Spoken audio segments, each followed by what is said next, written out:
தர்மபுரி மாவட்டம் தீர்த்தமலையில் உள்ள மிகவும் பிரசித்தி பெற்ற தீர்த்தகிரி ஈஸ்வரர் திருக்கோவில் தர்மபுரி, கிருஷ்ணகிரி, திருவண்ணாமலை மாவட்டங்களின் எல்லைப் பகுதியில் அமைந்துள்ளது.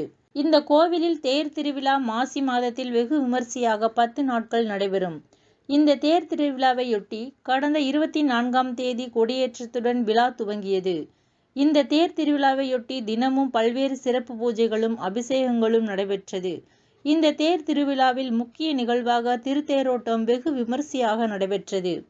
இதில் முதலில் விநாயகர், இரண்டாவதாக தீர்த்தகிரி ஈஸ்வரர், மூன்றாவதாக வடிவாம்பிகை ஆகிய 3 தேர்களை அலங்கரித்து ஆலயத்தை சுற்றி பல ஆயிரக்கணக்கான பக்தர்கள் ஒன்று திரண்டு தேரை வடம்பிடித்து இழுத்தனர். மூன்றாவதாக இழுக்கப்பட்ட வடவாம்பிகை தேரை அதிக அளவிலான பெண்கள் வடம்பிடித்து இழுத்தனர்.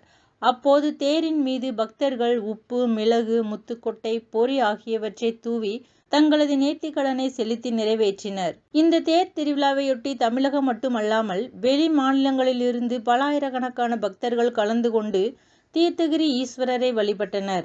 இந்த நிகழ்வில் காவல்துறையினர், தீயணைப்பு துறையினர், மருத்துவ குழுவினர் உள்ளிட்டோர் பாதுகாப்பு பணியில் ஈடுபட்டனர். குறிச்சி டைம்ஸ் தர்மபுரி மாவட்ட செய்திகளுக்காக வெங்கடேஷ்.